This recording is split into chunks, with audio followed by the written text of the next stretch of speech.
The 6 biggest Commander storylines. It is caught! Delivered at 6 o'clock sharp. It's the Pick 6 at 6. I'm going to be their biggest and harshest critic, but I'm also their #1 fan. All right, so today's Pick 6 is this. The #1 storyline, and really the only one we're going to focus on, is that they named the practice squad today. The 6 comes from who are the 6 guys on that practice squad who are most likely to play for the team this season. Before we get to the list, a couple of notes. You can call guys up and put them right back on the practice squad. Up to, I think, 3 times. There's a bunch of contractual stuff that makes this all very complicated. You can also just straight call up a guy and leave him on your active roster. If you call a guy up, he gets a game check. All this counts towards the cap. I think that's it for the contractual stuff that I'm going to try to cover before we get started. So there's also, like, once you get a couple weeks into the season, the rules change. There's all kinds of stuff.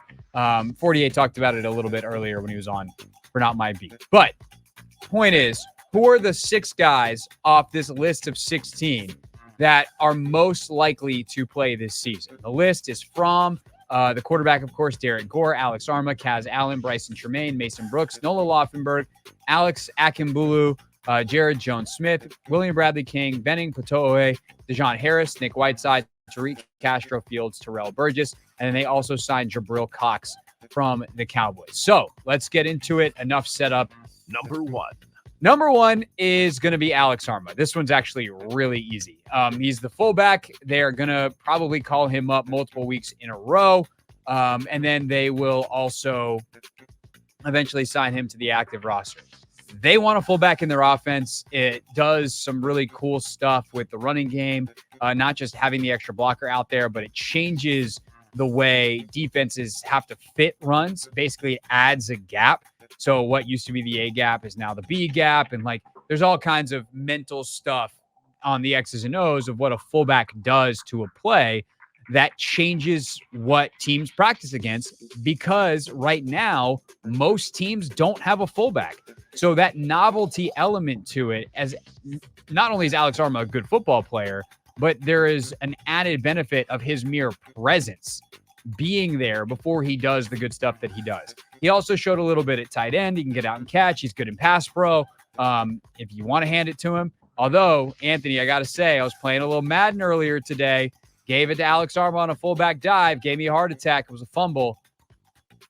A fumble? Good gracious. Call got overturned. He was down by contact. Wow. But I was like, oh, no. So hopefully that's not a real thing that real Alex Armah has to deal with. I'm just saying.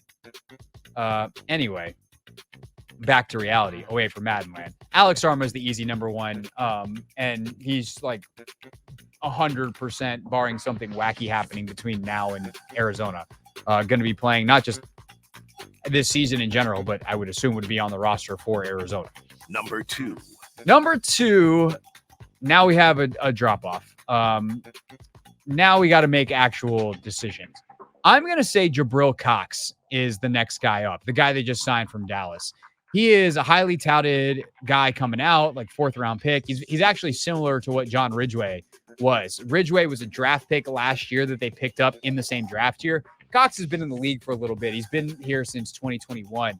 I just don't feel great about their linebacker position, and I think they can move things around and get this guy on the field, potentially. He's a former converted safety. You've already got that in Khalid Hudson. Is he good enough to pass Khalid? I don't know. But could you find a package for him? Or is there injuries? Or, God forbid, Jamin's got to spend some time in jail for reckless driving, which is a legitimate possibility. I hate that, but it is. That could be different ways he's going to get on the field. So I'm going to say number 2 is Jabril Cox.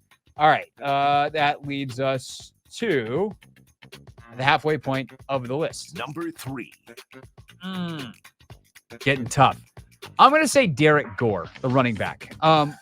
Running back is a position that teams tend to have a couple guys get banged up throughout the year. And because he's like this practice squad is 2 different types. You have guys that are like kind of projects and guys that are next man up on positions that will play. And the thing is, if any of the top 3 running backs were to go down, Gore gets called up, and he's probably active, maybe getting a carry or 2, maybe getting a snap or 2, but he's going to play teams for them. Like if he's up on the 53, he's going to be on the active roster. So for that reason, I'm going to say Derek Gore is number 3, and kind of for the same reason, Number 4. Dijon Harris is going to be number 4. So Harris is a backup linebacker, and again, their linebacker position is one that I don't have a lot of trust in. And there's part of me that thought about putting Harris at number 2, to be honest. But if he's up, he's active. He's playing. And I think that's what separates him from like a Jared Jones-Smith, who Jared Jones-Smith might be better as an offensive lineman than Dijon Harris as a linebacker. He might not be. They're somewhere in the same vicinity, somewhere in the high 50s, low 60s in a Madden rating, to use another Madden reference. Fine, whatever. But Jared Jones-Smith is not going to be active unless he's, on field goal protect. Dijon Harris is going to be on kickoff and punt coverage for sure, maybe even punt return. So if you have a 3-unit to 4-unit special teams player, that's the kind of guy on a practice squad that gets that call up. And, not just filling a spot at linebacker potentially if one of their linebackers gets hurt, but let's say something happens to Percy Butler or Jeremy Reeves and they need another special teams guy who's a baller on teams. Harris is the guy that comes up. So honestly, if I'm going to rework this list in real time, number 1 is Arma. Number 2 is probably Harris, although Cox could be that once he learns their stuff. That's part of the reason I think he's also kind of in this conversation. But I would say Harris is probably 2, then Cox, and then who else did I say on this list? Derek Gore. Same kind of thing. All right, then you get into kind of the fun, interesting ones for our last 2 spots. Number 5. I'm going to say Kaz Allen. I think there's a point this year that he has a nice stretch in practice and he gets called up to the active roster. I don't know whether it's like what the mechanism is. Obviously, part of that is going to depend on the timing and how much time he's had and who goes down. If he's one of the outside receivers, like if Terry goes down, is there enough shuffling that can be done where a Dax or a Mitchell Tinsley fills in for him and then Kaz picks up the slot stuff and is also ready to return punts or kicks? Like these are intriguing questions, but I do think they'll get to a point where Kaz Allen does come up and plays meaningful snaps for them this year, and hopefully he can have that redemption. Like you imagine it's early to mid-November. Maybe it's the game against the Jets on Christmas Eve, and he takes a punt return 40 yards, flips the field, sets up a game-winning field goal. Like that would be sweet. I'd love that for Kaz Allen. Right now, he's not ready. That was pretty well proven in the Cincinnati game. And I think if something were to happen early in the season, from a receiver standpoint, Bryson Tremaine is the better call-up.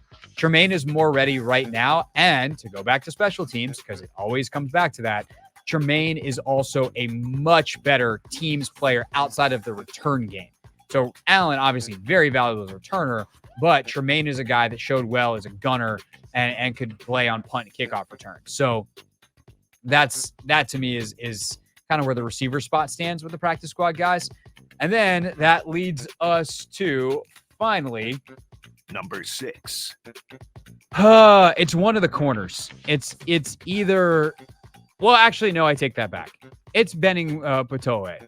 And by the way, did Abdullah Anderson not make this practice squad? He did not, Anthony. That's wild to me. I'm not missing that, right? Abdullah Anderson's not on the practice squad? He is not. It's crazy. It's crazy. I could see them, they obviously already made the big Phil move and brought Tyler Larson back. I could see them calling up Benning and trying to sign Abdullah Anderson to the practice squad, depending on what happens with their injury availability. But I think with the issues they've had there depth-wise over the last couple of years, I think Benning Patoe is probably next up. I think they're just deep enough at corner and flexible enough with Quan that I'd put Benning over one of the corners. But who do you think if they need a corner tomorrow, let's say week 1, Danny Johnson's not ready yet. They have to call one up. Tariq Castro-Fields played for them last year, or Nick Whiteside? I think Whiteside had the better camp, but Castro-Fields has the experience. That's tough. That is tough. They probably lean Castro. I think they probably do. I don't know that that's the right move. But I will say this. They did move on from Rashad Wildgoose. Yeah, they did. So Snip.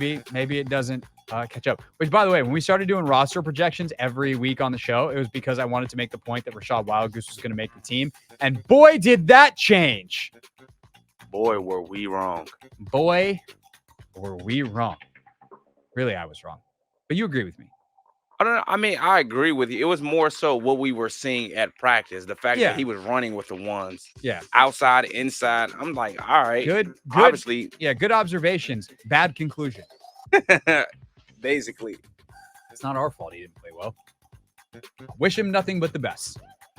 Never personal, always business. All right, that's pick 6. The 6 guys I think are most likely to play for the Commanders off the practice squad this season. When we get back here on the show, Ron Rivera said something to Chick Hernandez in an interview on WUSA 9 that is not going to make the Pat McAfees of the world, who are already criticizing Ron for his lack of awareness, happy. We'll share it with you next. The Hoffman Show on the Team 980, and always live and free. Odyssey. This is the Hoffman Show on the Team 980 and the Odyssey app.